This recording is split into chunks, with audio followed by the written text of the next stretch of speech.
Na edição de hoje, nós temos a participação do professor e economista do Instituto Profecoach, Christian Veloso Kuhn, presidente da Associação da Classe Média, a CLAME, Fernando Bertual, auditor fiscal da Receita Federal, diretor de Relações Institucionais do Instituto Justiça Fiscal e membro do coletivo Auditores Fiscais pela Democracia, Dão Real Pereira dos Santos, e o diretor de eventos do Instituto Liberdade, Gabriel Barbosa.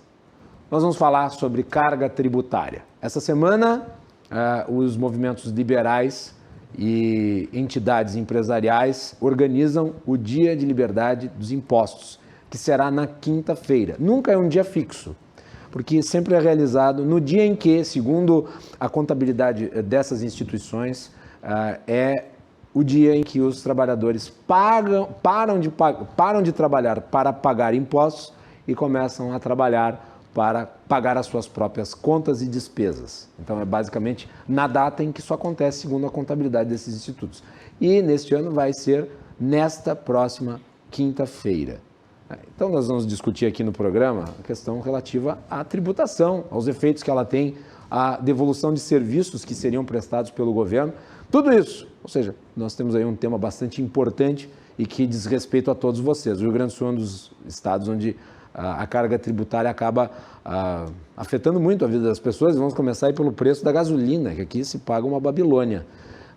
Comparativo a Santa Catarina, que tem valores bem menores, altos, mas bem menores em comparativo aos nossos, já é bastante evidente. E nós podemos aqui passar a noite inteira falando sobre produtos que são muito caros e o porquê deles serem caros. E nós vamos falar sobre tudo isso com os nossos convidados na edição de hoje. Senhores, sejam todos muito bem-vindos aqui ao Cruzando as Conversas. E eu começo com o Fernando Bertual, que é o presidente da CLAME. Bem-vindo, boa noite, prazer recebê-lo. Boa noite, é um prazer estar aqui com vocês, com os colegas aqui da mesa, com nossos ouvintes. A CLAME fez o primeiro Dia da Liberdade de Impostos em 2005, uma ideia que surgiu de dois amigos, dois parceiros, e de lá para cá ela fez durante muitos anos o Dia da Liberdade de Impostos e depois foi muito bem conduzida pelo nosso parceiro, pelo IEL, enquanto a CLAME ficou um pouquinho quieta por uns anos. E agora a gente retoma esse Dia da Liberdade de Impostos em parceria com o IEL, preparando o retorno da CLAME às suas atividades.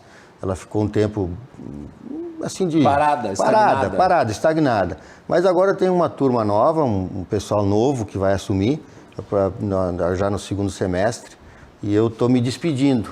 Eu já tinha até pendurado as chuteiras, mas me pediram, não, faz esse ano para o pessoal ir acostumando, tal, o pessoal novo, não tinha ainda experiência. Então nós vamos esse ano, junto com o IEL, fazer esse movimento, que é para mostrar às pessoas o tamanho da interferência do Estado no bolso do cidadão. É uma coisa... E isso, a gasolina é apenas um dos exemplos, né? Qualquer outro que já podemos citar. Polêmico, porque... Mais polêmico, é o do dia a dia, todo né? Dia, né? Do dia. E é relativamente mais fácil da gente organizar o evento, né? Temos esse ano 27 postos, né, Gabriel? Isso aí. Mas também tem o shopping, né? Não é só... Né? Depois. Depois do evento, Guilherme. Então, contamos com... São 27 postos, é uma adesão bastante importante. No início a CLAME tinha um posto ou dois no máximo. E isso hoje tem um trabalho bastante forte do IEL, Sulpetro tem sido um parceiro inestimável, né? Nesse processo, e nós vamos à rua quinta-feira. E daí eu pergunto para ti, porque no Dia da Liberdade de Impostos, nos postos de gasolina é vendida a gasolina sem o imposto. Sem o imposto. Para quanto baixa o valor? R$ 2,50. R$ 2,50? R$ 2,50. O preço hoje é quase 5.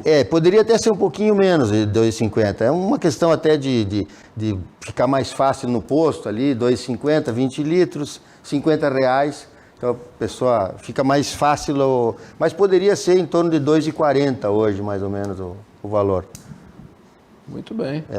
Se fosse descontados os impostos, que são 53% de tributos em cima do preço da gasolina. Tributos federais, estaduais, tudo que tu puder imaginar que tenha de tributos em cima do preço da gasolina. E o maior o maior beneficiado desse processo é o governo do estado, que aplica 30% de ICMS sobre o valor de venda, não é sobre o valor da Petrobras. Isso faz uma diferença e tanto. Né? Porque quando as pessoas hoje culpam a Petrobras, eu tenho dito seguidamente isso, a Petrobras é a menor das culpadas pelo preço do combustível. A Petrobras tem que buscar o petróleo, ela tem que refinar o petróleo, ela tem que distribuir o petróleo e entrega a gasolina a R$2 na distribuidora. E ele chega para nós a R$ 4,80, quase 5 às vezes, já teve aí perto de 5, né? E o governo do estado aplica 30% sobre o valor de venda, recolhe R$1,30, R$1,40, dependendo da época, sem fazer absolutamente nada para ter esse benefício. Ela não produz, ela não distribui, ela não faz nada. O governo do estado só cobra. E cobra lá na bomba. Na bomba. Não, na bomba não. Cobra lá na distribuidora. Ela não tem como sonegar. Esse é um imposto insonegável. Porque o cara pegou lá na distribuidora, o impostinho está depositado e vem para o governo do estado. É substituição. É substituição. Então, o governo não faz absolutamente nada. Ele só arrecada. E nós pagamos. Muito bem. Cristian Veloso, bem-vindo. Boa noite. Boa noite. Boa noite, então, cumprimentar os colegas da mesa, o Guilherme também, aí o pessoal de casa. Eu me lembrei agora de uma história de um professor mestre meu, Duílio Berne, que ele falava em sala de aula. Eu me lembrei por causa da história que o senhor contou, né? Que ele dizia assim que se o Estado garantisse a segurança pública, ele se colocaria à disposição a pagar 90% de imposto de renda. Né? Se garantisse que a segurança pública não fosse acontecer nada, né? Não fosse garantia que ele fosse chegar em casa vivo. Ele teria uma disposição de pagar até uma alíquota de 90% do imposto de renda. Esse é realmente o grande desafio que tem, né? É o Estado conseguir ter a eficiência necessária para prestar serviço para quem precisa, que na verdade é para a sociedade. Às vezes o Estado ele tem um custo muito alto consigo próprio. E isso faz com que a gente tenha essa noção de que os tributos são caros, né? A gente, às vezes, quando a gente vai comparar estatísticas de carga tributária com outros países, a gente percebe que a nossa carga tributária ela é mediana comparado com outros países. Tem vários países que têm uma carga tributária maior do que a nossa. Mas a nossa percepção, muitas vezes, é que o nosso Estado ele é ineficiente, ele não presta serviço e, em parte, tem razão, porque a gente vem enfrentando recentemente uma deterioração dos serviços públicos, também em virtude de problemas fiscais, que estão acontecendo atualmente, muito em virtude, esse é um ponto que eu acho que é importante a gente falar, a gente tem tido uma recessão econômica desde 2015, que ela não foi resolvida até agora. A gente teve quedas sucessivas do PIB de 2015 a 2016, na ordem de 13,5% ao ano, duas quedas, então acumulando mais de 7% do PIB, quando a gente faz acumulado. E aí o que teve de crescimento de 2017 para cá não conseguiu reverter nem a queda de 2015.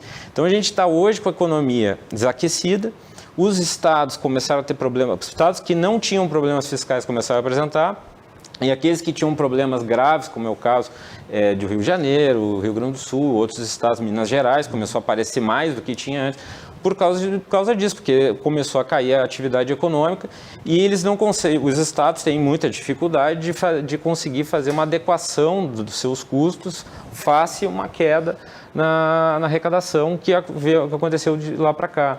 E a gente não conseguiu ter essa recuperação. Então, a visão que nós tínhamos antes de que o Estado não tinha uma boa prestação de serviço, com essa deterioração das receitas que aconteceu desde 2015 para cá, isso se agravou.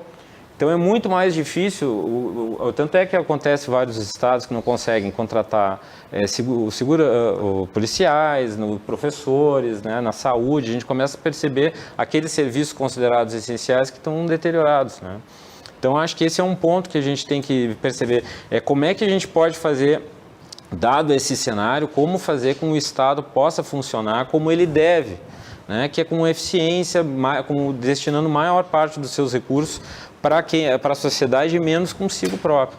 Esse é um grande desafio. A sociedade brasileira, me parece, tem um problema. Ela quer sempre serviços públicos novos, mas não gosta de pagar impostos.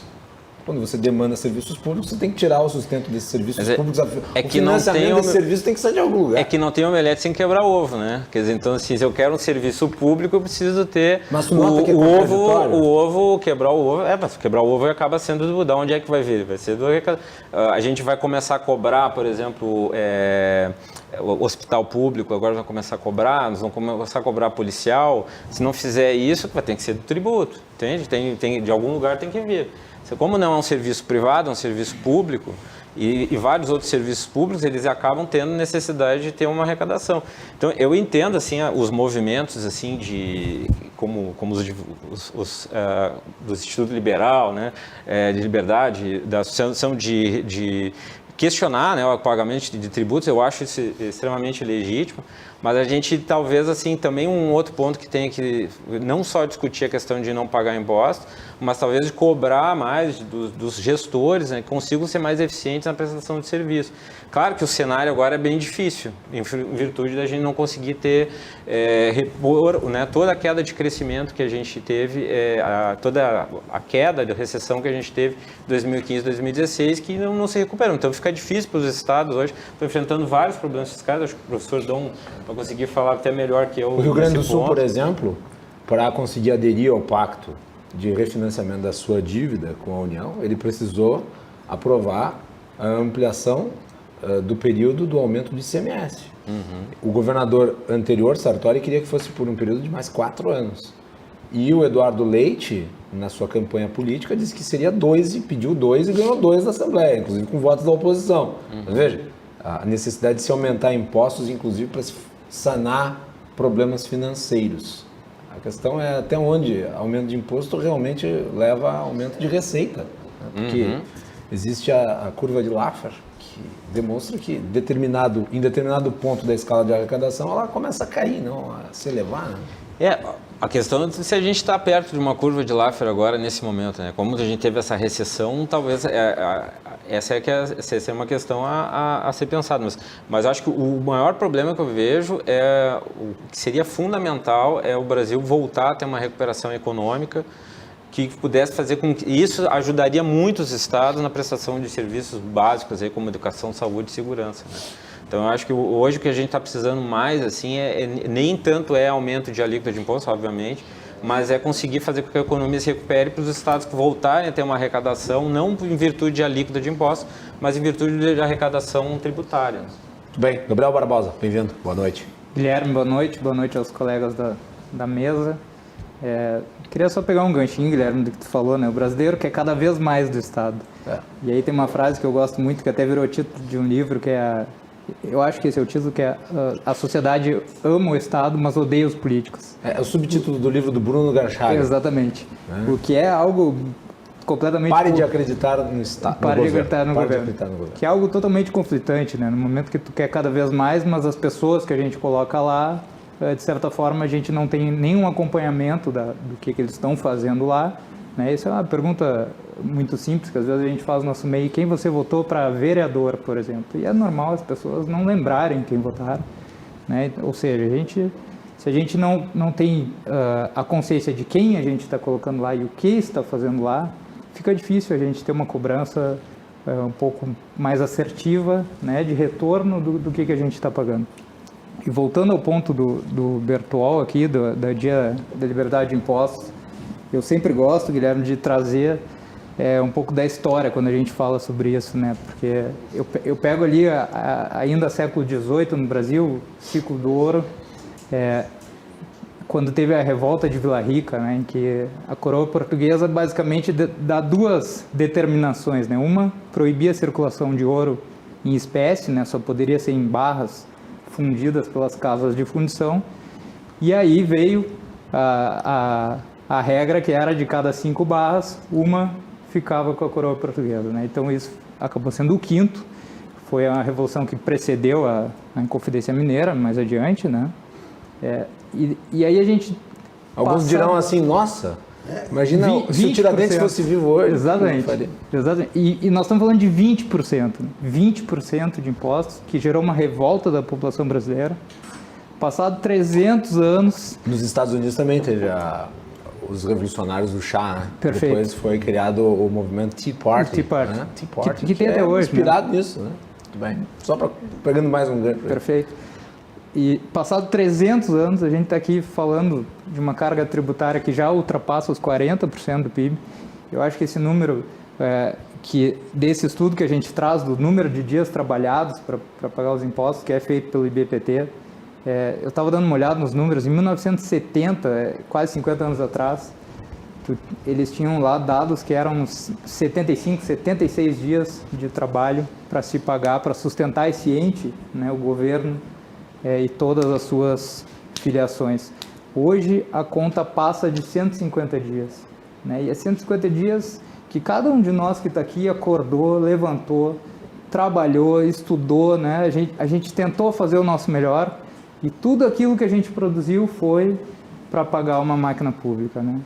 E aí a gente volta para as questões, hoje o momento é pior em função de retração econômica, né? É claro que ele é pior, porque o bolso não tem fundo, né? Chega a ser uma coisa absurda a quantidade de impostos que a gente paga. Então, acho que esses movimentos que a gente traz são no sentido de conscientizar, né? Porque existem estudos, né, que a gente pega que falam que 40% da população não sabe que paga imposto, né? Não sabe que paga imposto, porque normalmente é a pessoa que não paga o imposto de renda ou o imposto sobre patrimônio, né? E normalmente são as pessoas que mais pagam imposto, porque a maioria do imposto, 50%, recai sobre o consumo, né?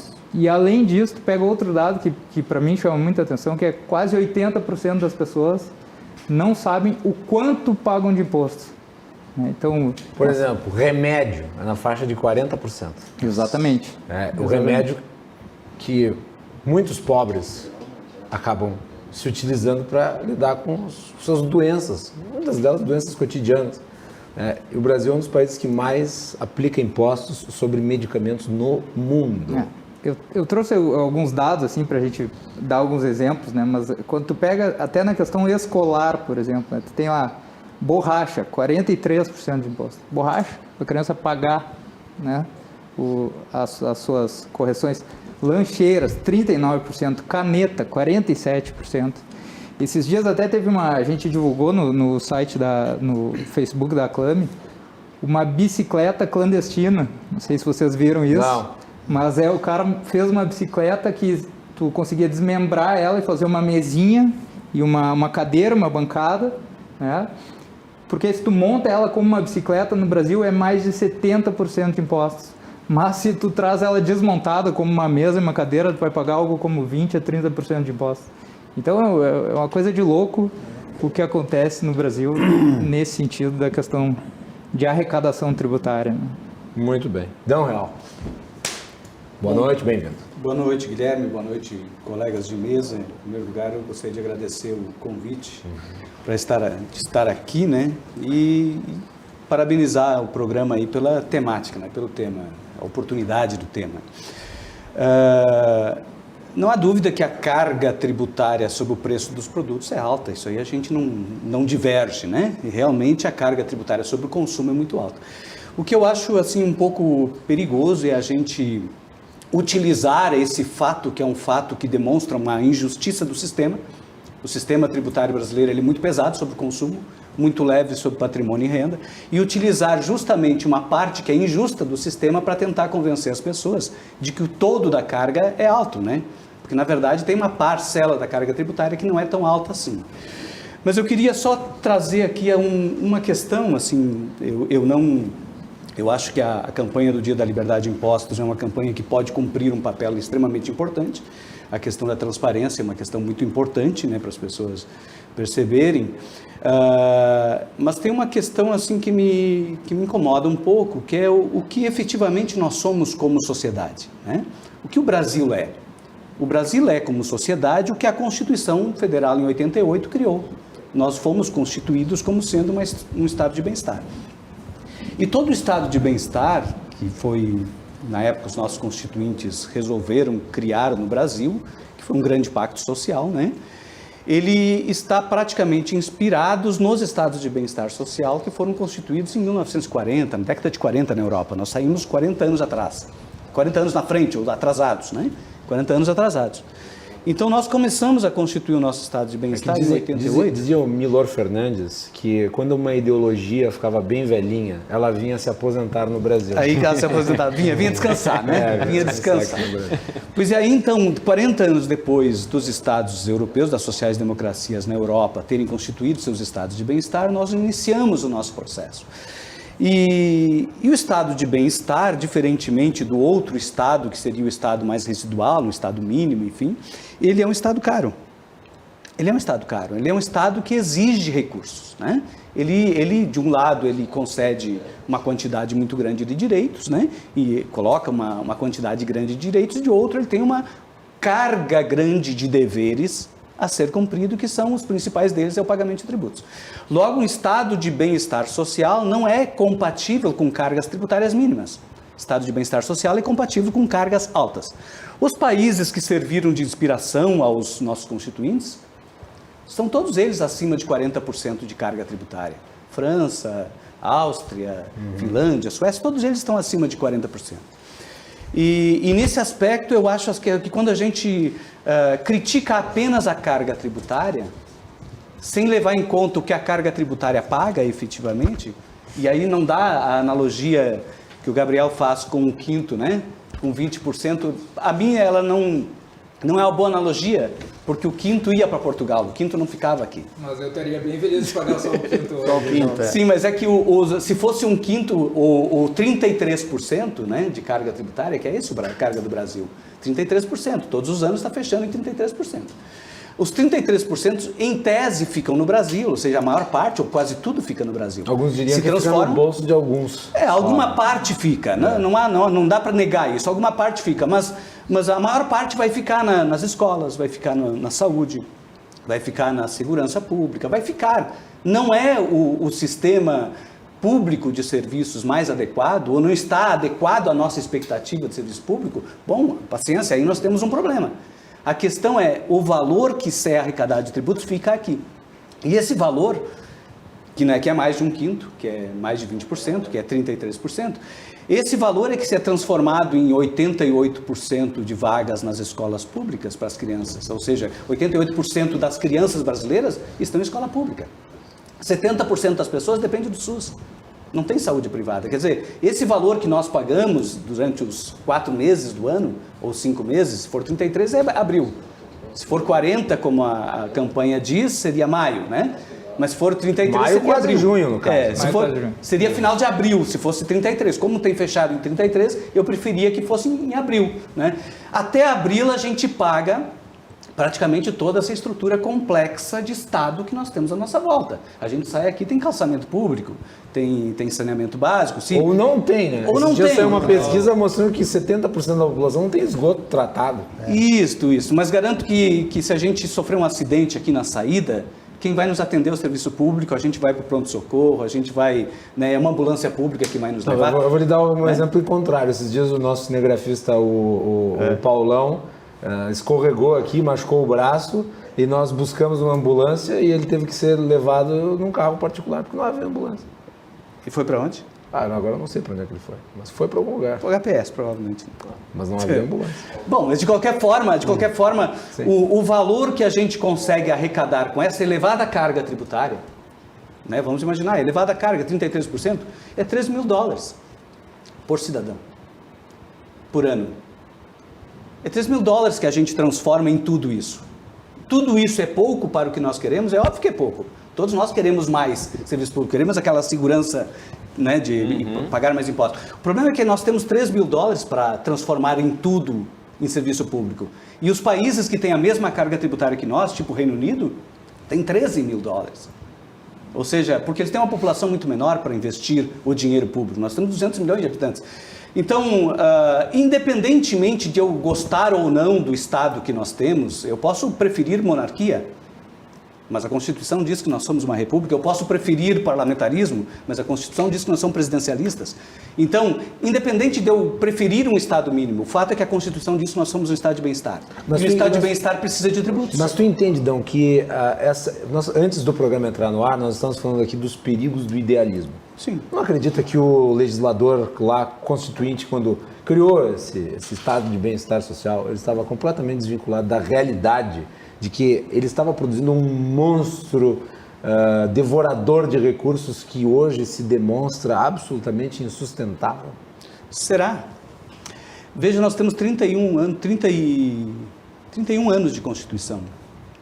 Nesses 31 anos de Constituição, pode-se dizer que muitas coisas, assim, do ponto de vista de serviços públicos na área social, evoluíram bastante, né? Nós saímos de uma educação pública residual, e passamos para uma educação pública universal.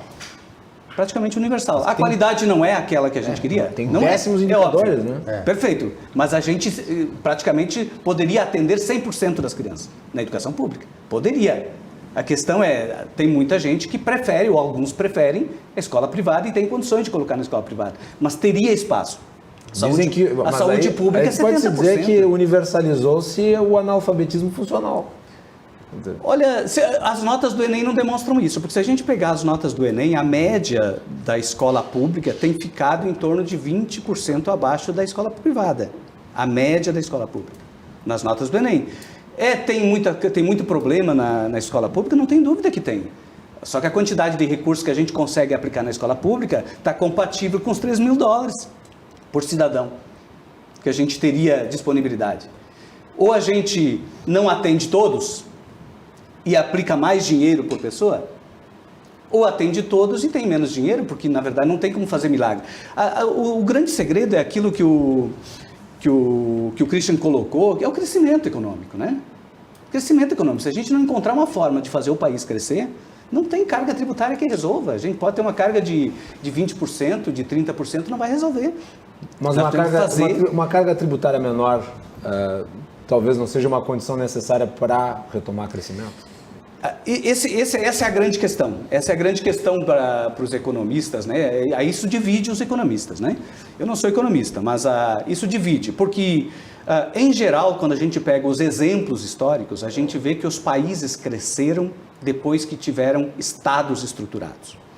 Então, o estado estruturado dependia de cargas tributárias elevadas. E aí os países passavam a crescer, que é a infraestrutura, que é toda a educação básica de qualidade, o atendimento básico às pessoas. Quer dizer, depois disso os estados tinham as condições colocadas para o desenvolvimento industrial, para o desenvolvimento, né, principalmente a educação, a área da educação e da infraestrutura.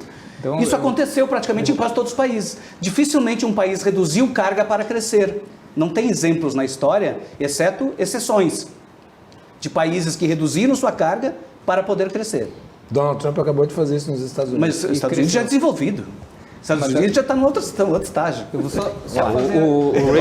o Reagan fez isso, não deu certo. É importante para a gente não ficar com um número, porque eu acho que a gente não pode pegar um número nominal, como tu trouxe, de arrecadação per capita, porque o PIB per capita também é completamente diferente. Então, essa relação ela tem que acabar indo para a questão percentual, porque senão a gente fica com uma realidade muito diferente do que a gente está pensando. E eu acho que a discussão que tu tá trazendo aqui para a gente e ela é válida, né? Eu acho que é a questão de qual o tamanho do Estado, né? Claro. Essa é a discussão. Qual o tamanho do Estado? Essa é a discussão do fundo. Que a gente quer. E acho até que teu discurso ele é muito poético e bonito, no sentido de dizer 88% das crianças estão na escola, e eu não conheço esse dado, eu estou tendo ele aqui como verdadeiro, mas que situação de escola, né? Que escola que a gente está proporcionando? Né? Que qualidade a gente está proporcionando quando tu pega índices das crianças que saem do período escolar e não sabem ler, são analfabetos funcionais. Mas, Gabriel, o Brasil é um país de escola pública. Se a gente for ver quem é que está trabalhando nas fábricas, nas nossas indústrias, são pessoas que saem da escola pública. São essas pessoas que estão desenvolvendo o país. São os alunos de escola pública, porque a escola particular ela está atendendo 10% da população, das crianças. Quem está nas fábricas produzindo são os alunos que saem da escola pública. Logo, é ruim ou é boa? É o que nós temos. É o que nós temos. Mas a gente tem que se conformar com a realidade? Claro que não. Claro que não. É o que A nós questão temos. O que nós temos não está indo muito bem, não dá para mudar o que nós temos. É óbvio que tem que Inclusive aumentar a carga Constituição tributária. que aí, né, já a estrutura, Pois é, tem que aumentar a carga tributária para mas melhorar. o Ou Estado, não. a estrutura que o Estado tem para dar escola para essas crianças, se ele botasse tudo em escola privada, não era mais barato? Bom, é uma discussão. É uma discussão. Um dos principais eu programas não do sei. governo, um dos principais programas sei. do governo do Lula foi o ProUni? ProUni, que é exatamente Mas isso, aí é comprar pra- vagas em iniciativa Em privada. lugares em que... Mas em instituições de ensino superior, né? Poderia, mas não importa. A questão assim, o eu acho setor que você privado, poderia vir mas aqui o pra setor baixo. privado ele estaria, por exemplo, disposto e em condições de assumir todas os 88% do ensino fundamental, Mas é claro. médio, teria essa disposição, esse interesse? Pagando? Porque acontece o seguinte, Pagando, aí pagando que é tá. claro que Mas tem quem é que vai preço. conseguir pagar? Será que esses 88%, Acho que o ponto é o esse seguinte, 88% que vai para a escola método não está pública... legal. O método não está legal. Mas, Cris. Gabriel, Sim. 88% do pessoal que vai para a escola pública, vamos ver quantos que têm condições de pagar uma escola privada. Mas perfeito, mas pensa Que para melhorar o desempenho em 20%. Pensa o Quer dizer, raciocínio ao então- contrário. Você é um pai e não tem condições de botar o seu filho numa escola particular. Ele vai para a escola pública, certo? Sim. De graça, né? Agora pensa ao contrário. Você é um pai, você recebe um voucher educação em que você escolhe a escola que o seu filho vai estudar. Esse voucher vai vir de onde o custo? Esse voucher pode vir do Estado. Sim, mas e o Estado vai pagar como Vem isso? dos tributos. Então, onde é que eu- Vem dos Mas é que- tributos, vem dos mas a tributos. questão, Será mais a questão é a barato qualidade. do que a qualidade estrutura da que o escola. Estado mantém. A qualidade da Eu tenho escola ela dúvida, muda eu porque tenho tu dúvida, começa isso é a uma boa- Seria começa mesmo a se competir fosse- por mas aí é- meritocracia. É uma O Gustavo da meritocracia. Profunda é como se fosse um Bolsa Família educacional. Só que a questão desse voucher é assim, ó, Isso a vai escola acabar privada, barateando a a escola escola. privada, ela é voltada para uma outra finalidade que é a escola pública. A escola pública ela é voltada para o bem-estar, como o professor Dão estava falando. A escola privada ela tem um interesse no lucro. E aí esse voucher, esse tributo que Mas nós por vamos ter isso que que não pagar é para funciona. financiar o lucro das escolas privadas. Por Isso, isso- nós vamos ter que considerar isso. Será que não vai acabar incorrendo em aumento da carga tributária para conseguir pagar o lucro das escolas Pelo privadas? contrário, tu cria competição pelo Sabe? mercado. A competição pelo mercado normalmente vai levar o preço ao quê? Não vai a subir, né? Tu vai ter quantas escolas competindo por aquele voucher de um aluno, certo? Tu vai escolher, tu vai ter opção de escolha. Acho que esse é o ponto. Hoje o Estado escolhe Hoje a por gente ti. tem uma estrutura que ela é para pagar os custos. Isso. A gente vai ter que colocar aí no voucher esse aí o lucro, que não é um custo que está... Deixa eu só fazer uma observação, voltando um pouquinho... Mas hoje é o custo do prejuízo. É claro, Aliás, e sem o lucro- qualidade. E sem qualidade. O lucro é o que Não, nos sem move, né? qualidade, eu acho que é tiro, sem né? qualidade, eu acho que a gente tem que tomar cuidado tá, com qualidade isso. não, Questão a de gente tem que ver qualidade, qual é tem que tomar o... cuidado. É que a gente não tem o dado do custo, Pouca né? qualidade, então. Porque se a gente for pegar... Pouca qualidade, a gente concorda. Concordamos que a qualidade está aquém do que a gente quer. Bastante aqui. Olha, Pelo menos do que eu espero.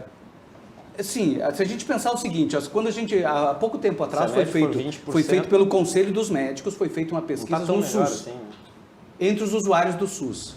Praticamente 77% dos usuários classificam o SUS como bom, ótimo ou regular. 20% classificam como ruim. Aí faz uma pesquisa entre não usuários do SUS, 70% classifica como ruim.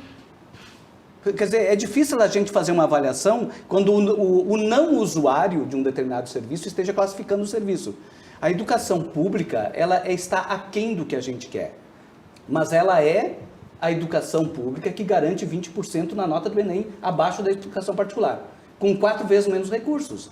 Esse é um fato. Eu acho que a primeira... Esse é um fato. Tu está trazendo um número que eu não acho que seja verdadeiro. Não, esse é um dado que saiu em 2017, basta ver as notas, pega a nota de redação. Não, falando de custo. Do custo. A comparação o custo do custo hoje- do custo público com o custo privado. Eu não Olha, consigo acreditar deixa eu- que não tem escolas particulares boas que custem menos do que o custo da do que escola o custo pública? da escola Talvez pública. tenha. Não, talvez não. Sem dúvida tem. Mas, sem mas dúvida. na Pode média, ser, será que pode é? ser. Eu estou falando Mas é de tudo médias, isso? né? Eu estou falando de médias. É. É óbvio que na média eu tenho escolas públicas que gastam 15 mil reais por aluno. Tem escola militar, por exemplo, é uma escola pública, né? E que gasta muito dinheiro. Institutos federais. São poucas, né? E As são escolas poucas. militares são poucas. São seletivas. São seletivas, né? Mas um dado, por exemplo, que o Gabriel trouxe, né? Que não dá para comparar números Nominais. tem que ser percentuais. O fato é que ninguém paga salário de professor com percentual. O custo efetivo do Estado é número. E é por pessoa. Então, quando eu comparo o percentual, eu me engano. Eu acho que com uma carga tributária de 34% do Brasil, eu tenho que ter o mesmo serviço público do Reino Unido, que tem 34%, ou Portugal, que tem 34%. Mas, na verdade, eu não posso ter o mesmo serviço, porque eles têm uma população muito menor. Eles têm uma carga alta, que nem a nossa, uma população muito menor e um PIB igual. É óbvio que eles vão ter muito mais dinheiro para investir. Renda. Mais renda. Mais renda. Mais renda. Mais Portanto, renda. financia uma carga tributária proporcional em termos comparativos de percentual ao do mundo desenvolvido, mas você não tem uma população de mundo desenvolvido. Você tem uma população... E nem renda de mundo Pois é, desenvolvido. mas é isso que a Constituição... Mas é isso que a Constituição de 88 tentou mudar, né? É justamente por isso que não Você dá para Mas comparar. esse é o problema, você não altera a realidade no papel. Não adianta você botar lá, porque é assim que vai ser, é assim que vai ser, é assim que é. Não é. Não, mas é uma política, a Constituição é uma política, né? A Constituição foi, na verdade, foi um conjunto assim de vários partidos, né, de vários políticos que se juntaram e fizeram, na realidade, uma tentativa de uma adequação. A Constituição de 88, ela não surgiu, né, de uma mesa. Ela não surgiu. Não foi uma pessoa. Ela demorou mais de 5 anos para ser feita. Claro, a Constituição foi 2 anos ali, elegeu e foi 2 anos. Mas antes desses 2 anos, desde que terminou a ditadura, começaram a fazer a Constituição. E por isso a gente não pode dizer que ela não funciona. Mas tudo. É óbvio que a gente pode mudar mudar a coloca Constituição. como direito dos indivíduos. Não, é óbvio que a gente pode, e a sociedade pode a qualquer momento mudar a Constituição. Podemos mudar. A questão é que eu tenho que mudar a Constituição pela forma correta. Não. Se eu quero um Estado eu não mínimo, estou questionando. Se eu Isso quero um acho que Estado ninguém mínimo, eu questiona. tenho que submeter ao Congresso Nacional uma nova Constituinte para mudar o Estado. O Mas que eu não não dá. posso é inviabilizar o Estado Mas não dá. que está na Constituição. Mas daí não dá. Não tem como tu propor uma nova Constituinte nos termos da atual Constituição. Ela é expressamente contrária a isso. O debate sobre uma nova Constituinte, nos termos da Constituição, é inviável. Não existe previsão legal na Constituição para uma nova Constituinte. É que a Constituição ela pode ser feita a qualquer momento, é a sociedade que decide. É a sociedade que decide. Qual sociedade? O Brasil Tem vários decide. pontos de vista na sociedade. Não, a única coisa que eu tô querendo colocar é que enquanto eu estou sob uma Constituição, ou eu mudo ela. Não, mas existem ferramentas Né? legais Ou eu mudo para ela. mudar. Existem ferramentas legais Não, mas para mudar. uma das ferramentas legais de mudar a Constituição está sendo usada. Sim, a que é emenda constitucional. A emenda constitucional 95 que congelou os gastos. O que ela fez? Ela está fazendo voltar ao que era em 1990. Ou seja, de 1990 para cá, os gastos primários cresceram de 12% do PIB para 20% do PIB. Por que eles cresceram? Porque a Constituição mandava. A Constituição determinava que os gastos com saúde, com educação tinham que crescer. Se os gastos estavam crescendo, a carga tributária tem que crescer também. Né? O custo tem que crescer. Então, a Constituição determinou isso. Quando chega em 2016, se congela os gastos. Quando se congela os gastos, a expectativa que se tem é que em 2036, daqui a 20 anos, nós voltaremos a 12% do PIB. Ou seja, voltaremos a 88%. Então, de fato, a Constituição está sendo mudada, de fato, ela está sendo inviabilizada no seu processo de constituição do Estado de Bem-Estar Social por uma emenda constitucional. Poderia isso? Bom, isso é discutível. Poderia dizer, olha, essa emenda, ela... Desde que não afete cláusula pétrea, Mas pode. ela está afetando, ela está inviabilizando as cláusulas pétreas. E tem um problema do teto dos gastos públicos também, Então, que é o são seguinte, coisas o teto ele impõe que tu tenha o valor dos gastos e ele seja atualizado pelo IPCA. Só que tu está atualizando pelos preços. O que acontece? Se a gente começar a ter um crescimento econômico, o crescimento econômico, a gente geralmente vê o percentual real. Então, se o crescimento teve, por exemplo, 3%, ele cresceu, a produção cresceu 3%, mas em termos nominais, Sim. que seriam os preços, ele pode ter crescido 8%. Entendeu? Os preços cresceram 5%, a produção cresceu 13%, então cresceu nominalmente 8%.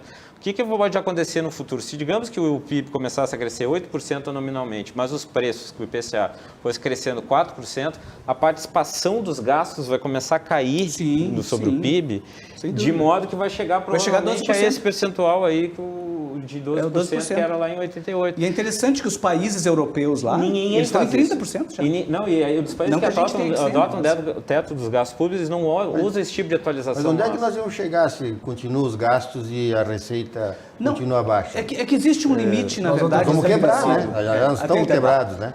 É que tem um limite da carga. Nós temos um limite de horário também. Nós vamos ter que fazer um intervalo e nós voltamos na sequência com mais debates sobre tributação e impostos neste Cruzando as Conversas. Voltamos em seguida.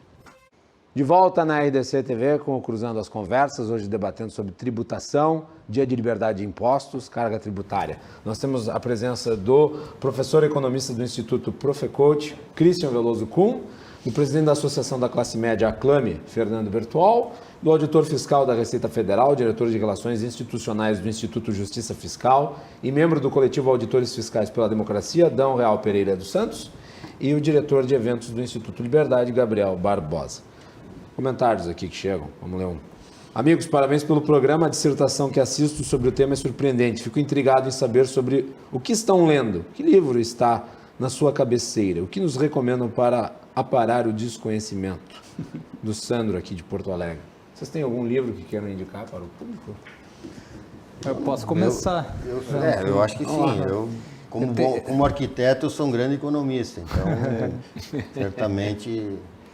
Eu tenho alguns livros que eu gosto muito, mas vou indicar um que eu gosto muito, que é A Revolta de Atlas. Revolta de Atlas. Acho que é um livro... Revolta? De Atlas. De Atlas. Que chegou no Brasil... Não assistam um filme que é muito ruim. O filme é muito ruim, não vale a pena assistir. É mas chegou no Brasil pelo Instituto Liberdade, a primeira tradução vinha como Quem é John Galt. Né? E depois virou Quem é A Revolta de Atlas. Dão e Christian, algum livro que querem indicar? Eu indico, tem 2 livros que eu indico. Um é A Sociedade Justa e Seus Inimigos. E outro é A Economia... Como é que é? Economia para Poucos. Economia para Poucos. É um livro, é uma coletânea feita pelo economista Pedro Rossi. Pedro Rossi. Relacionado ao tema? Ou... Acho que o nosso público quer se inteirar mais. Quer se inteirar? Lá. Pois, olha, agora me pego. Eu gosto dos livros de economia do setor público. Já pegar um de livro didático, assim, do Carlos Biederman. É um livro que eu indico, assim, para conhecer mais o funcionamento, tanto de assuntos, assim, inclusive um assunto importante, assim, que foi pautado quando fui receber o convite, que era a questão da reforma tributária, né? Lá se fala, por exemplo, de 2003, que foi iniciada no governo Lula, e, enfim, que é uma reforma que acabou não andando como precisava, né, para aquele momento, até em virtude das dificuldades que tinha o governo logo no seu início lá de praticar. Mas desde então a gente não tem nenhuma reforma tributária, e agora está sendo proposta uma, né, pelo governo Bolsonaro. Então, acho que é um tema importante. Nesse livro fala também, tem um capítulo só para a questão da reforma tributária. É um livro bem interessante, do Carlos Biederman. Mais algum livro que tu quer recomendar? Eu tenho eu queria até contar uma história, porque o meu trabalho sempre foi muito de rua, muito de menos estudo e mais a prática, né? Nós fizemos um trabalho que eu acho extremamente importante em Novo Hamburgo, na época do prefeito Foscarini, em que ele implantou nas escolas públicas, desde as crianças de quinta série, ali, de 8, 9 anos, 10 anos, um estudo sobre carga tributária. Tá? E foi surpreendente o que essas crianças evoluíram, assim, porque elas que se interessaram, elas calcularam inclusive o imposto que tinha na merenda delas na hora da merenda, elas botavam nas salas, você tem tanto, tinha a carga tributária. E esse trabalho todo que eu fazia de rua, de tentar explicar o que era carga tributária, me levou a algumas conclusões importantes e, de certa forma, tristes. Eu fazia um trabalho, pegava um folheto mostrando que a carga tributária era 48,5% sobre a energia elétrica, que não sei o quê. Eu entregava para algumas pessoas e elas olhavam aquele percentual e eu percebia que elas não sabiam o que significava aquele percentual. Depois, então, nós tivemos que mudar nossos folders, nossas coisas, para mostrar que o custo é 100, tem tanto de imposto, o preço total. A pessoa conseguia compreender qual era o tamanho da carga tributária. E a Aclame, em 2008, fez uma pesquisa nacional, através da Intersize, era uma empresa de São Paulo, sobre o que as pessoas entendiam de carga tributária, o que eram os impostos. que ela conhecia, o que ela entendia, enfim. E a surpresa é total, porque o imposto que é mais incidente sobre tudo no Brasil, que é o ICMS estadual, era reconhecido por 3% das pessoas registradas.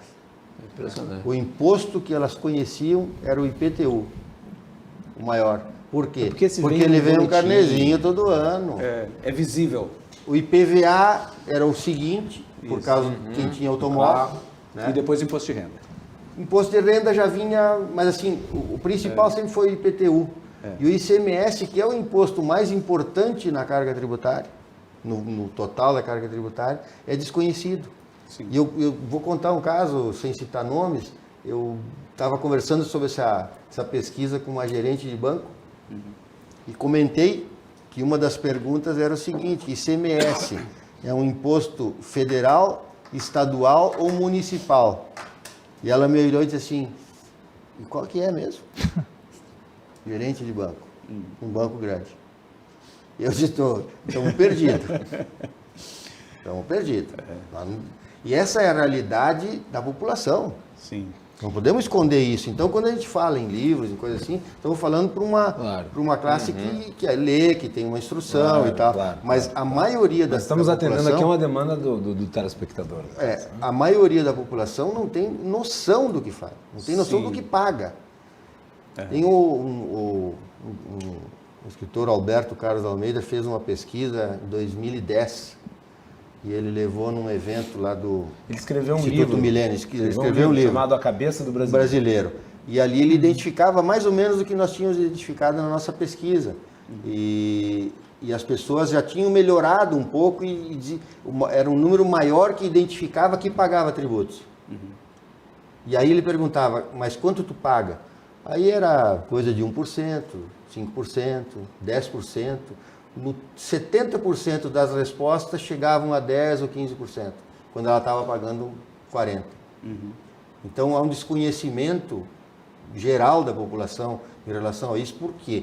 Porque os nossos impostos são embutidos, né? Sim.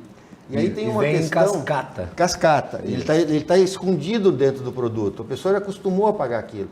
Quando você viaja para os Estados Unidos, você vai lá e sabe que no caixa vai ter um acréscimo do imposto, né? Então você identifica ele perfeitamente. Aqui você não identifica. Ó, o Carlos Fernandes aqui está mandando um comentário dizendo: o que adianta mostrar a carga tributária na nota fiscal se não conseguimos mudar os impostos? Mas acho que esse é o bom, já que falei Você vai mudar. Então, bom, já que se você conhece, imposto, a gente se pode você não comentar- conhece, você não muda. A gente pode comentar, então, assim, já que falar em mudar os impostos, tem uma proposta aí do governo Bolsonaro, como eu estava falando antes, né, com relação à reforma tributária. A gente teve em 2013 uma reforma lá praticada pelo governo Lula lá no seu primeiro ano de governo, que tinha uma base ainda nascente, uma base de apoio, então tinha uma dificuldade de colocar em prática. Se colocou até, eu acho que foi, se eu não me engano, acho que o nosso ex-governador Germano Rigoto participou muito e tentou convencer, né, as pessoas a aprovar uma reforma tributária, e ela não foi aprovada como tinha sido proposta naquela época. Era uma reforma mais... Que ele virou uma profeta do medida, fracasso. virou várias reforminhas, digamos assim, que a gente chama, né? Foram várias medidas.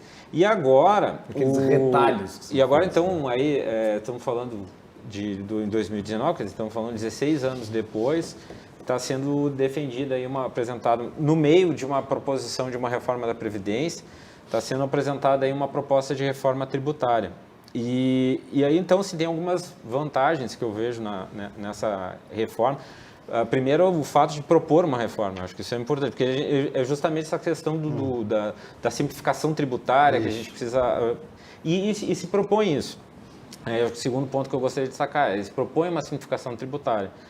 O fato de tu aglutinar os impostos federais, né, e os... ICMS e SSQN também está né? no início da proposta, mas pode ser que fique fora. Esse é um dos problemas que pode ter. Tem a possibilidade de ficar de fora e se colocar no segundo momento, mas eles querem garantir primeiro a juntar os impostos de IPI com PIS/COFINS, né, tudo. E tem algo interessante, que talvez aí justamente para os impostos de ICMS e ISS serem colocados juntos, é que tem uma proposição, esse é o terceiro ponto que eu queria destacar, que é uma carência que se daria aos governadores e prefeitos de manter a arrecadação durante 20 anos, né, manter eles um nível de arrecadação e depois 30 anos para poderem se ajustar a essas medidas. Então é um período bastante longo que reduziria bastante a dificuldade de governadores e municípios de querer barrar a reforma. Esses são os pontos que eu acho que são interessantes. Quais são os problemas? O problema é que eu volto a falar um ponto que o professor Adão falou aqui. A gente tem a nossa base tributária, ela é muito em cima de consumo. E aí tudo que está sendo proposto basicamente é sobre os bens e serviços, sobre o consumo. Então ela não avança para outras bases de incidência tributária que são importantes, né? Então não se discute, por exemplo, renda, patrimônio, lucros, dividendos, nada disso está sendo colocado em discussão, tá? O que acontece? A gente tem algumas particularidades. Já iria contra a ideia do governo de não aumentar impostos ou criar tributos, né? Mas aí é que está. Mas é que tu poderia reduzir, né? Poderia reduzir e compensar por essas outras bases de incidência. O que acontece com o nosso sistema? A gente tem 16,8% do PIB, dados da Anfip, tá? 16,8% do PIB do Brasil é imposto sobre o consumo. A média da OCDE é 10,9%. Então nós temos uma base de consumo muito mais forte do que os outros países. Quando a gente pega o percentual sobre a carga tributária, consumo é praticamente metade. Metade da carga tributária é sobre consumo. Então, eu entendo perfeitamente a motivação dos senhores com relação a reduzir. Especialmente quem tem menos. Os mais pobres. Né? E olha só, justamente o ICMS, que é um dos impostos que não é enxergado pela população, 50% da carga tributária é imposto sobre consumo. A média do CDE é 32%. Então, o que está acontecendo? Acontece que no Brasil, 1,8% da carga é sobre transações financeiras e 4,4% sobre propriedade. A média dos outros países é muito mais alta com relação a lucros, dividendos, renda. O que eu entendo? Que tinha que se pensar em colocar em pauta, já que você está falando em reforma, faz uma reforma mais ampla, uma base de incidência e se coloca em pauta para ser discutido. Não estou dizendo que tenha que ser colocado imposto isso. Né? Já estamos falando de impostos, né? Impor um imposto. Mas poderia ser colocado em discussão para, olha, de repente a gente pode caminhar para, se coloca em lucro e dividendo, reduz a renda, o imposto de renda sobre lucro das empresas, quer dizer, vai colocando, transformando a base numa mais justa, como uma mudança é em outros estrutural, países. né? Uma mudança estrutural. Eu acho que isso que tinha que ser caminhado. Eu acho que apoio teria condições. A questão a questão é justamente o que eu ia falar. A questão é quem é que está lá legislando em causa própria e que talvez não tivesse interesse nisso, porque você já estaria afetando os seus interesses. Sim. Esse que seria o grande problema. Não digo do governo, digo da Congresso. Até aproveitando eu acho que a campanha Dia da Liberdade de Impostos é uma campanha que tem assim, um relevo enorme no país, né? E eu acho que poderia, de repente, através da campanha Dia da Liberdade de Impostos, propor a alteração estrutural do sistema tributário. O problema central do sistema tributário, até podemos pensar numa redução de carga tem outros aspectos, com o sistema tributário progressivo. A carga tributária brasileira... O sistema regressivo, ele não pode ser baixo. Ele acaba sendo mais regressivo por causa dos custos. A carga tributária brasileira tem mais um problema. Ela é cara de ser paga. Isso, que é o custo do Ela compliance. é cara de ser paga. Você tem um enorme custo contábil para conseguir viabilizar o pagamento da carga tributária. Então, além de ela ser alta, ela é cara. Ninguém sabe como pagar todos os impostos. Essa é a grande questão. Ninguém sabe. Estava ouvindo hoje o pessoal do Fórum do Varejo, né? Está lá na Fiel. E ele realmente está colocando fazendo a cobertura muitas vezes o lojista, o comércio tem mais gente atrás do balcão lá para calcular e para tentar ficar dentro do legal do que gente atendendo, porque é muito complexo. É muito complexo. E não tem como atender, né? A questão é que a simplificação, ela tem um limite, né? A gente pode imaginar, sei lá, o que é o mais simples de tudo? É o Simples Nacional. Mais simples. Mas dizem que o Simples é complexo. Extremamente complexo. A administração do Simples é uma coisa extremamente complexa. Mas, de qualquer forma, se a gente pensar... se a gente tivesse uma carga tributária progressiva que desonerasse o consumo, vamos pensar nos Estados Unidos, né? A gente usa os Estados Unidos como modelo. Nos Estados Unidos, mais de 50% sai da renda. Somente 16% sai do consumo. Então, se a gente tivesse uma carga reduzida sobre o consumo, mas que as altas rendas pagassem e que o patrimônio pagasse, a gente poderia ter uma carga menor. Porque se eu desonero a base da pirâmide, eu não preciso devolver tanto. Entende? O serviço público, grande parte do serviço público, saúde, educação, assistência, são gastos compensatórios. Então quer dizer que tu defendes a taxação de grandes fortunas? Eu defendo tributação com alíquotas marginais elevadas da renda, para evitar acumulação. Isso é um nome técnico daquilo que eu falei. Não é exatamente.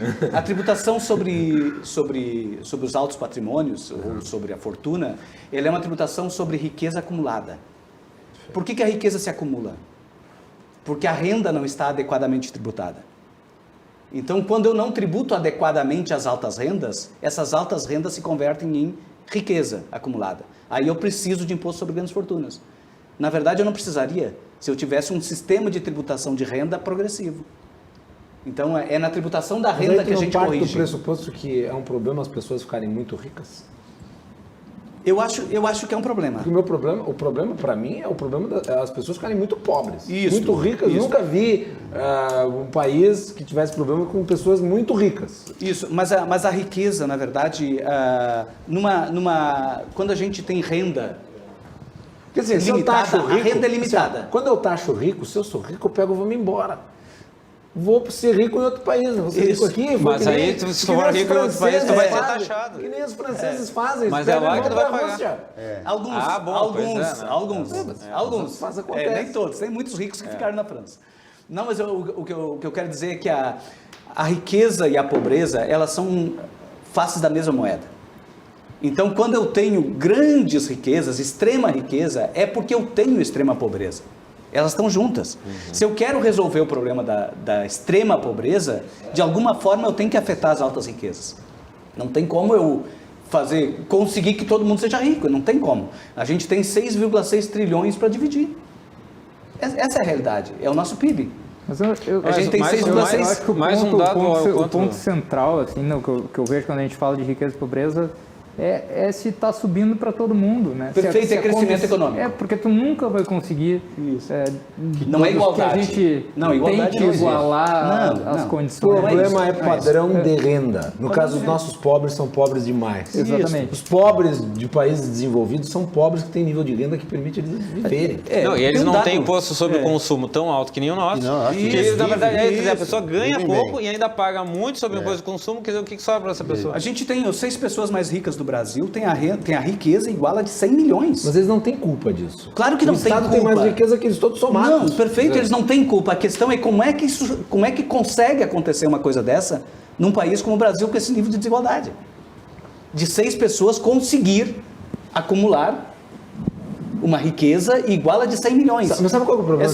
Não é que as pessoas estejam erradas. É que tem um sistema que permite que isso aconteça. Essa não é... Sim, isso está publicado na eu sei que Forbes, essa não é a intenção do que tu estás falando. Claro que não. Sei que não. Mas eu vou dizer o que parece imbuir esse discurso feito por muitos outros. É que parece que essas 6 pessoas roubaram o dinheiro das mais pobres. Não, de jeito nenhum. Dizer, esses caras só podem ter tirado dos mais pobres. Quando isso não é verdade. Eles acumularam riqueza, em boa medida pelo sucesso que eles tiveram na vida econômica, Guilherme, em parte porque, existe uma série de condições que levam a isso. Acho que mas eles não tiraram de ninguém. Quem tira dos outros, quem tira dos indivíduos, é o Estado, não é o empresário. Mas esse é o ponto. Mas parece que ele só tira. Não estou falando Dá pouco. O retorno é pouco. Não, o retorno poderia ser melhor. Guilherme, não estou falando desses 6 que o Dão trouxe, porque acabamos não nominando eles. Nós vamos pegar um caso público e notório. Esse é público, Eike Batista. Já não é mais, né? Mas foi. E por méritos do Estado. Sim. Né? Sim, ele foi ganhou dinheiro por benesses do Estado, que promoveu a riqueza dele. Sim, então, JBS. Na realidade, ele tatuou em causa própria. O Estado não tinha culpa. Quando eu pego os maiores casos de riqueza, o Estado participa, beneficiando este ou aquele setor. São os campeões da economia. É claro. A JBS tornou um conglomerado internacional. A questão é que o Estado ele é muito poderoso. O Estado é muito poderoso. A questão é, nesse caso, será que ele foi usado como ele deveria, como está lá proposto na Constituição Federal, no Estado do Bem-Estar Social? Não é um exemplo, né? O problema é esse, o problema é que a gente coloca lá algumas pessoas que legislam em causa própria, usurpam do Estado, e a gente começa a falar mal do Estado como se fosse o Estado. Na verdade, o problema é as pessoas que estão lá. Da Constituição, né, que a gente falou bastante, e do bem-estar social, que várias vezes está se repetindo na mesa, mas quando eu fico pensando na questão do bem-estar social, e aí voltando para a campanha que a gente está fazendo, né, que o pessoal vai conseguir abastecer a gasolina praticamente com 50% de desconto, certo? Então, naquele dia, o cara vai abastecer, vai gastar R$50 para uma gasolina que ele gastaria 100. Esses outros R$50 ficam para ele, pelo mesmo produto. Eu estou dando a opção do indivíduo escolher o que fazer com aquele recurso e não mais para um ser todo-poderoso que decide o que vai fazer com o meu dinheiro, decide aonde vai aplicar, decide o que eu tenho que fazer. Isso, eu acho que esse mindset é que está na hora de transformar, sabe? Para que a gente não fique só em retalho. Só em assumir as atividades do Estado. Só em retalho.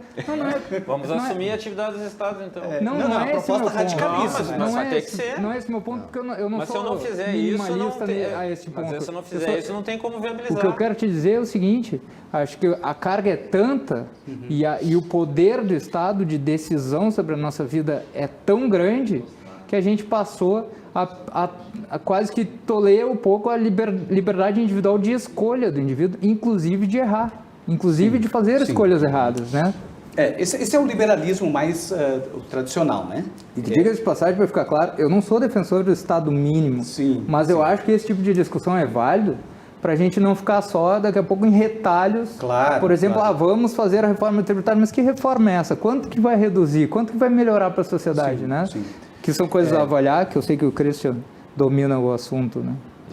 Eu penso que essa questão, por exemplo, da liberdade, que seria tu achar, por exemplo, vamos imaginar, no estado no Brasil, né? A carga tributária de quem ganha R$1.000 seria em torno de R$300, R$400. Né? No máximo R$400. R$1.000, R$400 de carga tributária. Se tu deixasse na mão da pessoa esses 400, ela consegue converter isso em tudo que o Estado dá ou não? Essa é uma pergunta. É uma pergunta, né? Então, quer dizer, quando tu contabiliza... Agora, eu acho que a pessoa sabe o que fazer melhor com o dinheiro dela do que o Estado.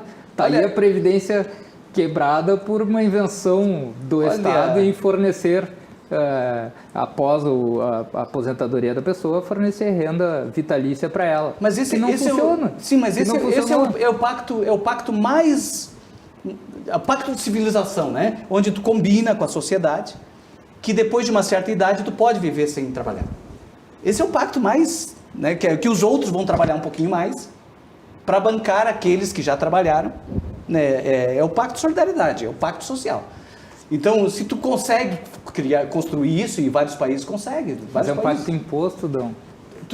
É um pacto imposto. Ele foi, de alguma forma, combinado, porque ele foi construído dentro de um ambiente político. Eu tenho certeza que nós aqui na mesa, os que ainda têm os pais vivos, vão cuidar dos seus pais, independente da situação. Isso, a gente estaria voltando a uma situação... bastante antiga, mas em que a decisão fica com os indivíduos. Cuidar, Gabriel. Mas tem que cuidar o seguinte, esse modelo aí foi o que acabou culminando no Chile de ter idosos que não têm onde morar, que estão na rua, estão numa miséria. Aqui também. Não, mas então veja, com renda. Imagina o que vai acontecer se tu tirar a aposentadoria, vai aumentar. Se a gente vê, por exemplo, o que aconteceu de 88 para cá, o que a gente, na verdade, construiu em termos de previdência foi que 60% dos recursos dos benefícios previdenciários não são contributivos. Eles são assistenciais. Então, a gente tem a aposentadoria rural, que é assistencial, e tem a aposentadoria do idoso sem renda e do incapacitado sem renda, que são aposentadorias. São 60% do volume daqueles que ganham até 2 salários mínimos. Mas isso é, na verdade, uma aposentadoria assistencial. Por conta disto, por conta desse programa, é que o nível de pobreza entre idosos é menor do que entre adultos no Brasil. Nós temos a medida de pobreza de idosos, ela está bem abaixo do que é da faixa de 50, 60 anos. O nível de pobreza. A gente praticamente tirou das ruas o idoso.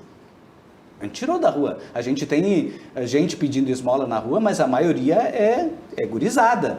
O idoso não está lá. Quando a gente corta fora isso, porque é assistencial, não é contributivo, o cara não vai passar a vida toda contribuindo porque ele não tem, né? Ele não tem emprego, não tem... Se a gente cortar isso, a gente vai ver de novo nas sinaleiras os velhos pedindo esmola, os velhos que a gente não tem mais isso tão frequente. A gente tinha isso no passado. Eu acho que essa discussão, por exemplo, a discussão passa por aquilo que tu falou. Qual é o Estado que a gente quer? Qual é o Estado? Que tipo de interferência o Estado vai ter na vida das pessoas? Vamos lá, mas a reforma da Previdência que está sendo proposta, ela não revoga o caráter assistencialista mantém do modelo. Não, inclusive, até a reforma... Em que sentido? Não, mas até a Só a reforma... implementação da capitalização. Mas se ela não entrar, se eu puder participar... mantém-se o modelo. Não, mas pode participar, fica à vontade. Não, a própria reforma tributária também vai influenciar, porque um dos pontos que eu não falei é a questão do PIS/COFINS, tira o financiamento da Seguridade Social. Então, pode influenciar, inclusive, no sistema que a gente conhece hoje, que a Seguridade Social, ela acaba financiando os resultados da Previdência. Pouco que eu entendi da reforma tributária, ela elimina PIS, COFINS e tal, mas a arrecadação é a mesma. Ela só mas ela desvincula, imposto pelo IBS. Diminui o trabalho de... Mas desvincula a Seguridade Social. Esses recursos vão entrar no Caixa Única e vão deixar de ser vinculados à Seguridade Social. Ele deixa de ser vinculado. Ele deixa de ser vinculado. Mas Faz intervalo. Ele vai continuar. Depois tu continuas aí com os questionamentos. Beleza? Voltamos em seguida aqui no Cruzando as Conversas. De volta aqui na RDC TV com o Cruzando as Conversas, trazendo para vocês análises e os debates sobre os temas do momento. Hoje estamos falando sobre tributação, dia de liberdade de impostos e esses assuntos aí que obviamente influem no nosso dia a dia. E estamos aqui com a participação do Christian Veloso Kuhn, do Fernando Bertual, do Dão Real Pereira dos Santos e do Gabriel Barbosa. Bem, volto aqui com o nosso querido Fernando, que estava falando ao fim do bloco quando foi interrompido pelo intervalo. Vamos lá. Eu agora até passei. São tantos assuntos que a gente conversa. Pode começar aqui. do zero qualquer outro tempo relativo ao assunto do dia. Se vira nos que no bloco anterior se falou sobre a questão do lucro e das coisas. E eu sou arquiteto, eu trabalho diretamente com as prefeituras, enfim. E a gente se depara muitas vezes com profissionais da prefeitura que questionam o lucro de quem empreende, achando ruim. Numa cidade, e eu vou fazer uma comparação, numa cidade como Porto Alegre, que é absolutamente contrária ao empreendedorismo. Porto Alegre há muitos anos. As empresas fogem daqui e as poucas que ficam são teimosas, porque você tem processos em que você leva 2, 3, 4, 5 anos para aprovar um projeto, para construir uma edificação em Porto Alegre, por os mais variados motivos. E a gente ouve esse tipo de coisa. Então, assim, a pessoa está lá e você tem um processo em Porto Alegre que por que o nosso imóvel é caro? Você vai a Curitiba, você compra o mesmo imóvel por um preço bem mais barato. Por quê? Porque em Curitiba é permitido fazer 30 andares, é permitido uma série de coisas e você no mesmo terreno diminui o custo. Aqui você não consegue. Então o custo do nosso imóvel é muito maior. Então esse mesmo sistema que faz com que o empreendedor não consiga diminuir o seu preço é questionado por aqueles que fazem com que isso aconteça. E tem aquela velha frase, porque que quando prejuízo não paga imposto. Então, assim, só que a pessoa não entende o seguinte, o empreendedor não é só o lucro que ele tem, ele tem o emprego, ele tem o imposto que ele paga, ele tem os bens que ele consome para fazer as obras. Então, a cadeia de construção é uma cadeia virtuosa. Não é só porque ele está, o dono da empresa ganhou mais dinheiro, mas ele trabalhou, ele se arriscou, ele empreendeu. E se você não sabe o que é empreender, vir para a rua para empreender, você não pode criticar. Venha para a rua, venha aqui para fora. E aí vem uma questão assim, a prefeitura aumentou o IPTU.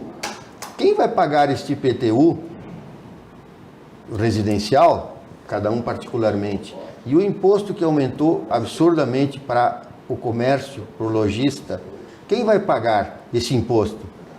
Já temos lojas fechadas aos montes, né? Provavelmente teremos mais se a economia não der uma equilibrada. Mas quem vai pagar o IPTU do lojista? É o mais pobre de novo. O consumidor. É o consumidor. O lojista vai repassar esse custo para alguém. Sim. E esse alguém é o consumidor. E normalmente um consumidor de menos renda que vai de novo ser prejudicado. Então o aumento de tributos, de novo, eu assim, não sou economista, tá? Mas 2 mais 2, né? Assim, se aumentou para o cara, ele vai repassar para alguém. E esse alguém é o consumidor de novo. E é isso que a gente questiona. A prefeitura deu um tiro no pé. Deu um tiro no pé fazendo esse aumento de tributos para o ano que vem. E para mais 4 anos, né? Não é só o ano que vem, é 30, depois mais 30 e depois 20, parcelado. 20, coisa assim. É parcelado o aumento. Vamos lá. A questão do IPTU, na verdade, houve uma correção da tabela, né? Mas a pessoa vai pagar mais. Né? Algumas pessoas pagam mais e outras menos. Não, mais de 50% das pessoas estão pagando a mais. Mais de 50% das pessoas estão pagando a mais. Tá. E volto para o ponto do Bertol, quando tu passa isso para a questão comercial, vai para o preço do produto. Sem dúvida, sem dúvida. Ou seja, foi mais uma vez repartido em toda a sociedade. A questão é que o ideal era que o IPTU fosse mais alto e o imposto e o ICMS mais baixo. Né? O ideal é que os dois fossem mais baixos. Olha, não, é que o ideal é que o ideal gosta de pagar imposto. Não, na verdade não é gostar de pagar imposto, ninguém precisa gostar, eu não gosto, ninguém precisa gostar, a questão é ver sentido. Eu acho que a gente defende modelos diferentes, claro, para ti todos os impostos têm que ser menores. Para mim o imposto tem que ser o necessário, né? O imposto tem que ser o necessário para o modelo do Estado que eu quero. Eu defendo o Estado que está na Constituição, eu não nego isso, eu defendo o Estado de bem-estar. Né? Eu acho que é um modelo adequado para nós. Eu acho que o papel do Estado é fundamental. Eu não acho que o Estado atrapalha, eu acho que o Estado ajuda. Se a gente pegar, por exemplo, a desigualdade de renda que tem no Brasil e a desigualdade de renda que tem na Europa, é quase a mesma. É quase a mesma. Lá a desigualdade de renda de mercado coloca as pessoas num nível de desigualdade. Tem um índice que se chama, que calcula a desigualdade, que é o índice de Gini, que vai de 0 a 1. Né? Na Europa fica 0,58, no Brasil fica 0,63. Está muito próximo. Renda de mercado. Renda de mercado quer dizer sem o Estado. É aquilo que a gente, no dia a dia, com salários, qual é que é o nível de desigualdade que a gente tem? Quando entra o Estado, na Europa, quando entra o Estado, sai de 0,58 e passa para 0,30 ou 0,28. Ou seja, ele reduz tudo isso, o nível de desigualdade. O Estado reduz arrecadando tributos de forma justa e gastando de forma justa. No Brasil, a gente reduz de 0,63 para 0,50 e 0,52 por aí. A gente reduz muito pouco. A gente não consegue reduzir a desigualdade como eles reduzem, porque a gente está tudo mal calibrado. O nosso sistema tributário não é que ele cobra demais, ele é mal calibrado. A gente tem um sistema tributário profundamente injusto. Não injusto por ser alto, é injusto por ser mal calibrado. E por isso que eu acho que esse acordo que fizemos aqui, né, que o pessoal do Instituto Liberdade e também da Clame, vamos fazer uma campanha por uma reforma tributária justa, solidária, né? Baixar a carga tributária. Baixar a carga para todos. Sobre o consumo e elevar a carga sobre renda e patrimônio. Então, deixa eu só dar um número aqui que eu recebi, só um número para correção, porque eu duvidei. Eu queria só pegar o gancho do Dão, porque assim, não tem problema. Só um dado aqui que eu quero falar. O Brasil e a Estônia são os únicos países no mundo que não tributam lucro de dividendo. Então, o que acontece? Quando a gente pega uma dado, pensa o seguinte, como é que está o nível de empreendedorismo na Estônia? Será que ela é um nível assim que... Porque ele lá, a pessoa que, como não tem tributação de lucro, ele tem liberdade para pegar o lucro, né? Esse recurso todo do lucro e fazer o que bem entender, porque ele não é tributado. Tem a liberdade de usar esse recurso. E eu pergunto, o que será que o empresário lá que não paga o tributo sobre lucro e dividendo na Estônia e aqui no Brasil, o que eles estão fazendo com esse recurso? É que eles estão aplicando bem esses recursos? Será que tem essa liberdade? É uma questão que eu acho importante, porque o que a gente tem que começar a pensar? Será que tem sentido a gente não tributar lucro e dividendo no Brasil, além do Brasil, a Estônia? É o nosso modelo que a gente quer? Eu acho que esse então é por isso que a gente precisa pensar em termos da tributação, né? Rapidinho. Desculpa. Desculpa. Só pode concluir rapidinho, em 2 segundos. Não, eu acho que por isso que a gente tem que pensar na justiça tributária. Tem que ter uma distribuição mais da base de incidência. Rapidinho, é o final, bem rápido. Finalíssimo. Uma historinha rápida. Já estouramos, mas pode falar. Tá. Fala. Queria fechar com uma frase que eu gosto muito, que na Alemanha Oriental, pouco antes da queda do Muro de Berlim, os alemães se revoltam e vão à rua numa manifestação pacífica, porque não podia ser diferente, né? Mais de 70 mil alemães se reúnem na Alemanha Oriental e saem à rua com um grito dizendo: nós somos o povo. Né? E eu gosto muito de dizer isso, porque nós somos o povo. Né? Não é o Estado que tem que definir tudo o que tem que ser feito pelo indivíduo. Né? Então, essa decisão tem que estar mais próxima da gente e não lá em Brasília, como acontece com a maioria do que é arrecadado. Muito bem. Muito obrigado aos 4 debatedores por terem vindo aqui ao programa. Foi um prazer recebê-los. O dia de liberdade de impostos é quinta-feira, né? Quinta-feira, 7 horas da manhã, distribuição de senhas nos postos e depois o abastecimento. Muito bem. Aí por R$ 2,50? R$ 2,50 por litro. Então tá aí, campanha liderada pelo Aclame e pelo Instituto de Liberdade. Agradecemos a todos pela audiência e voltamos amanhã para falar sobre o mínimo regional que foi aprovado hoje na Assembleia Legislativa. Fiquem conosco também amanhã e com a programação da RDC TV. Boa noite e até mais.